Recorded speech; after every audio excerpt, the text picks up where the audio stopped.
Olá, meus amigos! Vamos completar os comentários da Emenda Constitucional 106 de 2020 em relação ao enfrentamento do coronavírus por atos governamentais da administração pública. Nós já fomos até o artigo 3º, vamos dar sequência agora do artigo 4º até o artigo 9º. Aqui o 10 e o 11 são artigos de transição.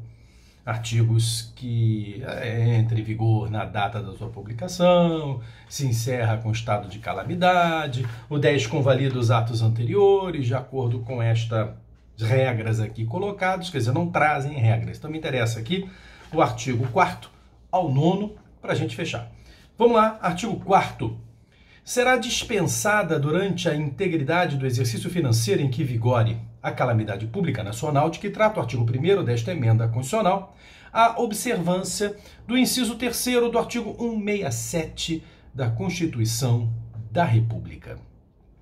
A famosa, conhecida regra de ouro. A regra de ouro está no 167 de nossa Constituição, inciso 3º. Artigo 167, o caput famoso, né? São vedados. Então, vem lá uma série de incisos, são 12 incisos, 13 incisos e 5 parágrafos, quer dizer, é um artigo gordo, é um artigo dos mais importantes do direito financeiro.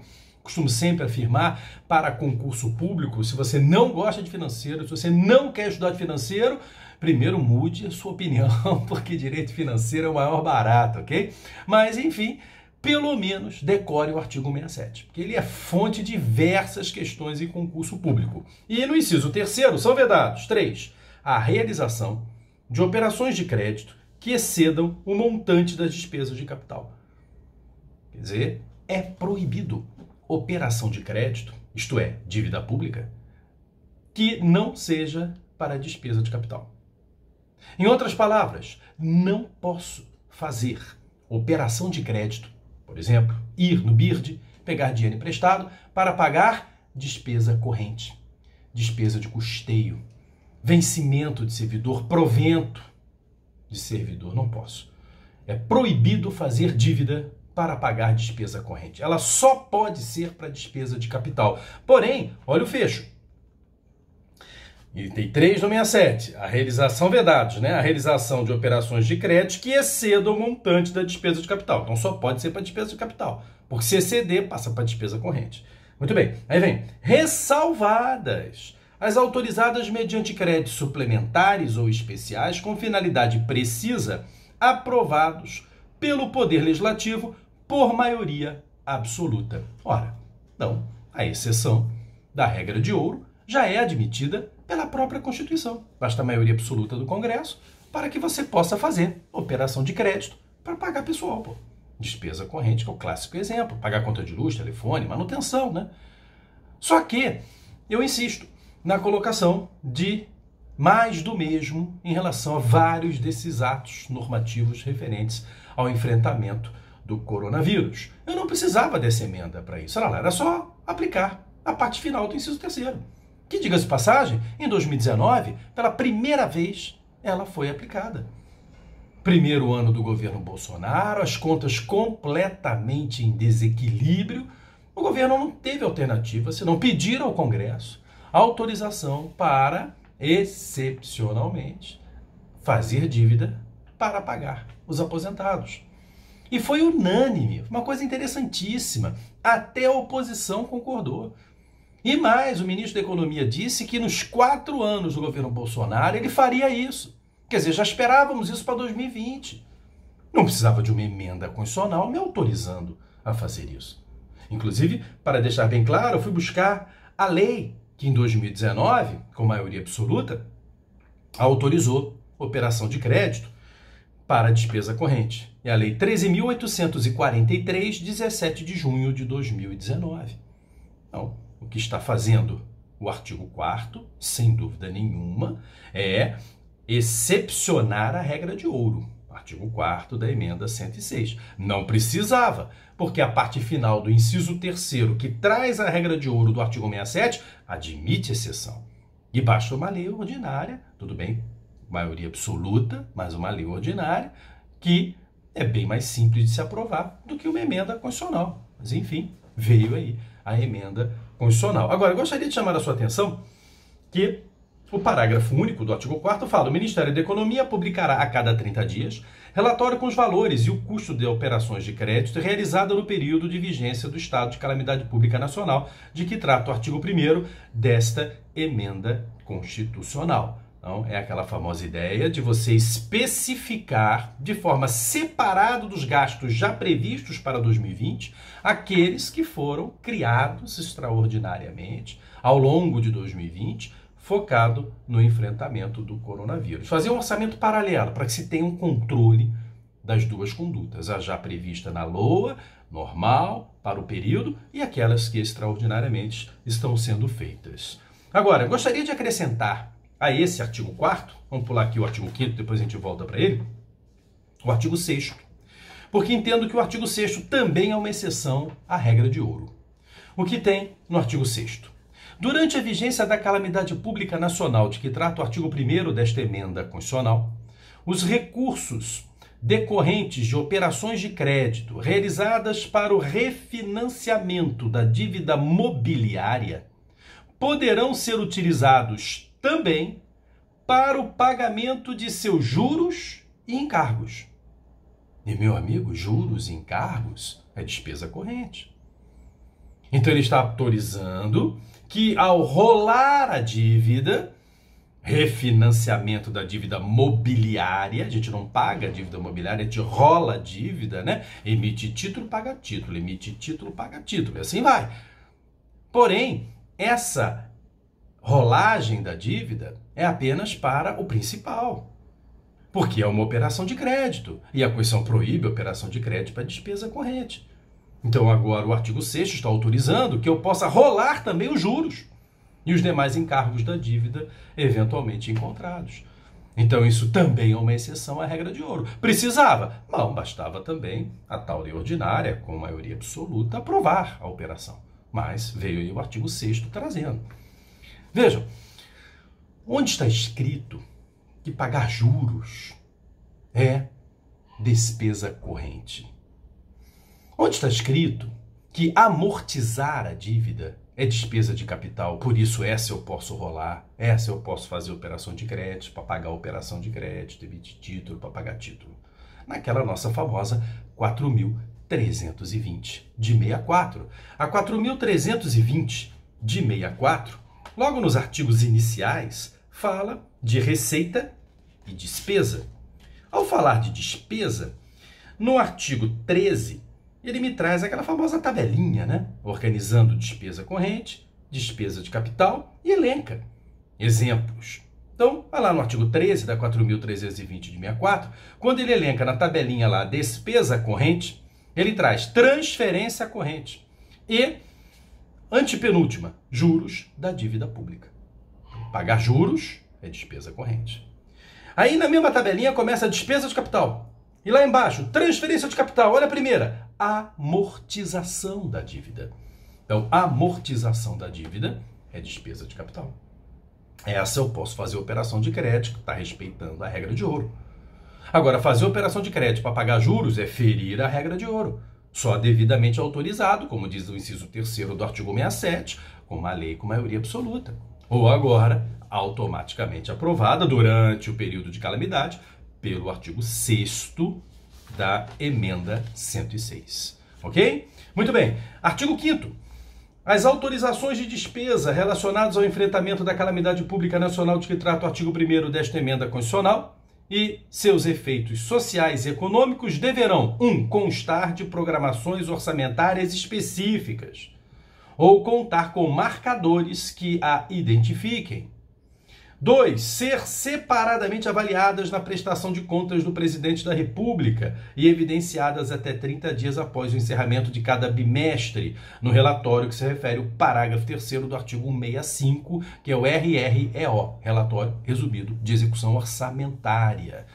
Olha o artigo 5º querendo exatamente separar, né, o gasto extraordinário em razão da pandemia do gasto normal previsto na lei orçamentária. É um orçamento paralelo, digamos assim, né? e que se tem um controle também separado, me parece extremamente acertado, porque já estamos vendo nos jornais, né, diversas irregularidades em vários estados da federação e municípios no enfrentamento do coronavírus, nas contratações, né, com dinheiro público, obviamente, desnecessárias, superfaturadas, enfim, né, se desrespeitam, né, a ética e a moralidade no dia a dia, não vão perder a oportunidade numa situação dessa, né, de fazerem as suas negociatas, o que é lamentável, porque a situação, né, envolve vidas, né, as pessoas estão morrendo por causa disso e os desgraçados continuam roubando, desviando dinheiro em relação, inclusive, à verba destinada ao combate da pandemia. Então, perfeito, vamos fazer aí tudo em separado. Muito bem, artigo 7º e 8º trabalham a atuação do Banco Central do Brasil.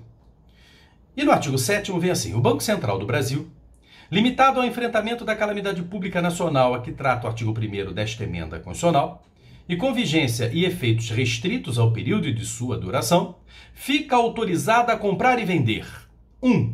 Títulos de emissão do Tesouro Nacional, nos mercados secundários, local e internacional.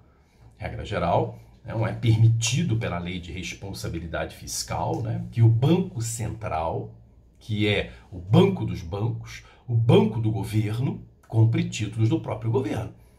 Isso cria uma situação artificial no mercado, isso não é bem visto pelo mercado e não é permitido pela Lei de Responsabilidade Fiscal, com as suas exceções, mas não é permitido. Muito bem, aí eu chamo a sua atenção que agora é possível, mas atenção, olha lá, nos mercados secundários. Isto é, eu vou comprar título da dívida pública brasileira de um credor que já comprou outrora e está lá com o título na mão.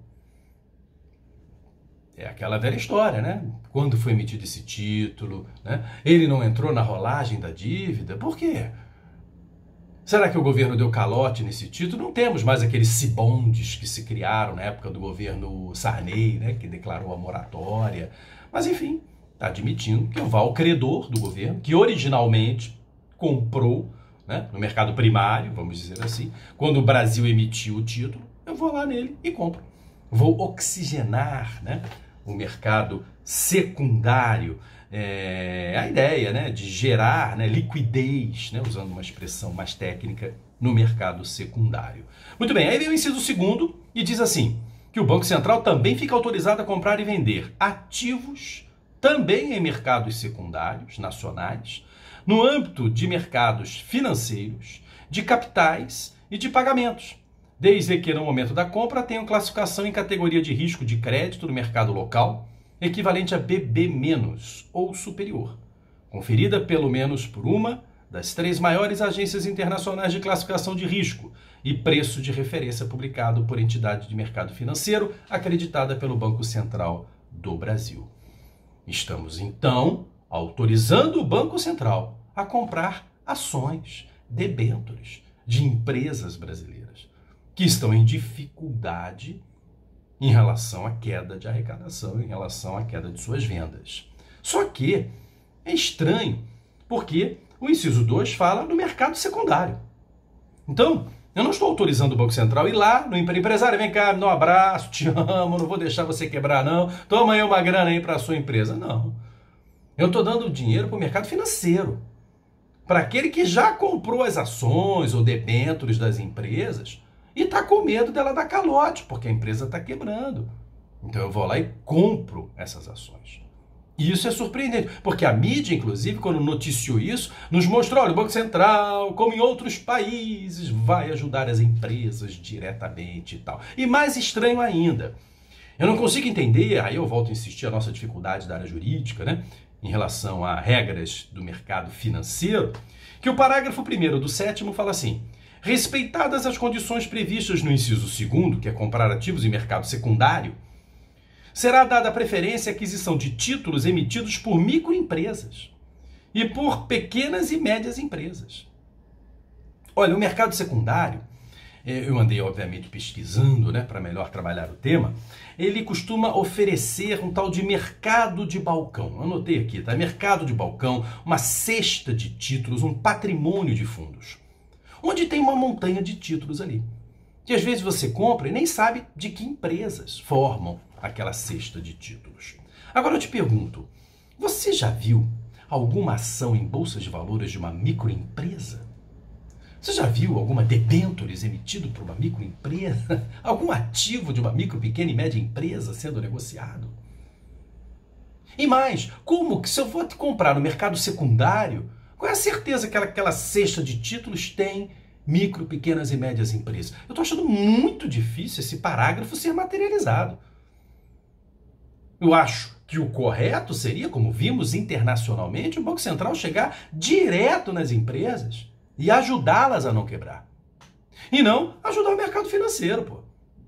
Eu andei lendo que muitas dessas cestas de títulos têm moedas podres. Estão lembrados das moedas podres? Títulos cujas empresas já faliram e que não vão te pagar nunca, meu irmão. E você tá lá com aquele título na mão.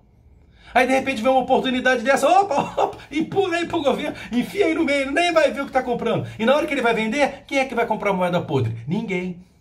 E quem é que vai tomar o prejuízo? Como sempre, o dinheiro público. Isso daqui é tão sério quanto o mensalão, quanto o petrolão. É claro que nós já estamos escolados, é claro que a gente pode estar botando chifre em cabeça de cavalo, ok? Procurando um pelo em ovo, mas pelo amor de Deus, isso aqui é muito estranho. Mas enfim, é aquela velha história, né? Vamos somar isso a um economista. Você tem um economista em casa, seu pai, seu avô e tal, vai lá conversar com ele, pô. Bota ele para ouvir isso aqui, pessoal, olha o que esse cara tá, pai, olha o que esse cara tá falando aqui.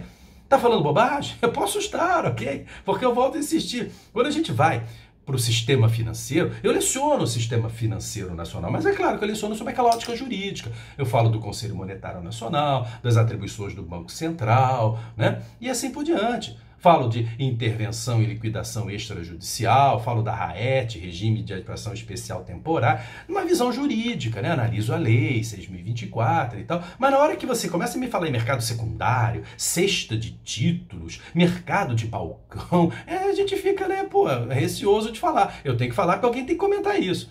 Já chamei a atenção de vocês que quando eu pego comentários sobre essa emenda, eles vão lindo e maravilhosos até o artigo 5º. Chega no artigo 6º em diante, o cara só reproduz o que está escrito aqui. No maior cara de pau. E eu estou tentando, pelo menos, oferecer algo mais. Estou sendo polêmico? Posso ser, porque eu estou afirmando que isso aqui é uma operação que, me parece, vai trazer prejuízo ao país. E que não vai ajudar as empresas, pô. Já que eu vou comprar no mercado secundário. Logo, eu vou ajudar quem? O mercado financeiro, como sempre. Quem tem dinheiro, cara. É isso. E ainda mais admitindo que ele possa vender moeda podre. Enfia essa moeda aí no meio aí, que o cara nem sabe o que está comprando. E na hora que for vender, olha lá, parágrafo 4º do artigo 7º. A alienação dos ativos adquiridos pelo Banco Central do Brasil, na forma desse artigo, poderá dar-se em data posterior à vigência do estado de calamidade pública nacional, de que trata o artigo 1º desta emenda constitucional, se assim julgar o interesse público. Quer dizer, então, eu vou ficar com essas ações pro resto da vida, é isso? Mas se eu quiser vender, que é o que esperado, né? Estou ajudando só agora, pô. Depois a coisa volta ao normal, eu libero aí para o mercado. Aí eu pergunto, o mercado vai comprar moeda podre? Não vai, cara. Essa vai ficar encalhada lá na mão do governo. Muito estranho. Detalhe interessante, nós já temos uma DIN contra esse dispositivo, é a DIN 6417. Só que atenção, essa DIN está questionando o vício formal. Desculpe, vício formal na aprovação deste inciso. Este inciso, ele foi alterado pelo Senado e não voltou para a Câmara para ser votado como exige uma emenda constitucional. Então, talvez, por um vício formal, a gente se livre de um grande prejuízo para o mercado nacional. Para o mercado nacional, não. Um grande prejuízo para o orçamento brasileiro. Para o mercado secundário, dá liquidez. Pô, claro, se o título é podre, não vale mais nada, eu vou lá e compro. Com certeza eu vou dar liquidez. Então espero que eu esteja fazendo uma crítica exagerada, até mesmo errada, mas é o que nos parece que está aqui sendo colocado. Muito bem, aí o artigo 8º fala, durante a vigência desta emenda constitucional, o Banco Central do Brasil editará regulamento sobre exigências de contrapartidas ao comprar ativos de instituições financeiras, em conformidade com o previsto no inciso 2º do artigo 7º desta emenda constitucional. Então ele está também admitindo que eu compre ativos de instituições financeiras, banco. É isso. E, claro, no mercado secundário. Também não diretamente na instituição financeira, já que ele faz referência ao inciso 2 do artigo 7º. Agora, se eu for comprar no mercado secundário, me parece também um pouco difícil que ocorra as vedações que esse artigo 8º coloca, como, por exemplo, item 2, aumentar a remuneração fixa ou variável dos diretores e membros do Conselho de Administração, no caso de sociedades anônimas, e dos administradores, no caso de sociedades limitadas. Pô, se eu vou comprar no mercado secundário, eu não estou comprando diretamente na empresa. Será que isso, que não foi relacionado diretamente com essa empresa, tem como ser pré-requisito para fazer essa compra? Eu insisto, mercado secundário eu não lido diretamente com quem emitiu o ativo. Como é que eu posso proibir o cara? De repente ele nem sabe que o governo comprou, de repente o governo nem sabe de quem comprou, lá numa cesta de títulos, no mercado de balcão, quer dizer, então, são regras que tentam, né, amenizar a colocação ou esconder a colocação. Porque se essas regras fossem colocadas na aquisição do mercado primário, eu acho que elas seriam perfeitamente viáveis. Vamos lá, na microempresa, pequeno porte e tal. Ó, estou comprando seu ativo, mas você não pode aumentar o vencimento dos seus diretores. Não vai distribuir lucro, pô, pelo amor de Deus, né? Nada disso. A gente está em momento de crise. O dinheiro público está vindo aqui para te ajudar. É isso. Mas eu estou no mercado secundário. Daí a dificuldade de amarrar essas exigências a essa aquisição. E finalizando, meus amigos, artigo 9º, em caso de irregularidade ou descumprimento dos limites desta emenda constitucional, o Congresso Nacional poderá sustar, por decreto legislativo, qualquer decisão do órgão ou entidade do Poder Executivo relacionadas às medidas autorizadas por esta emenda constitucional. Lembro que a sustação de ato administrativo realmente se dá por decreto legislativo, né? O Congresso pode sustar ato do Executivo. E lembro que sustar é algo menos que anular. Sustar é paralisar os efeitos do ato. O ato continua valendo. A gente explica muito isso nas nossas aulas de financeiro, quando a gente trabalha Tribunal de Contas, porque lá no 71, inciso 10, o Tribunal de Contas pode sustar ato. Não pode sustar contrato, estão lembrados disso? Matéria interessantíssima, né? No 70, parágrafo 1º e 2º, fica claro que contrato não pode sustar. Quem susta contrato é o parlamento. Mas ato pode. E desde então a gente explica, né? Sustar é algo menos do que anular. Ok? Então é isso, meus amigos. Fechamos a análise da emenda 106 de 2020. Espero ter ajudado no seu estudo. Valeu, foi um prazer. Até a próxima.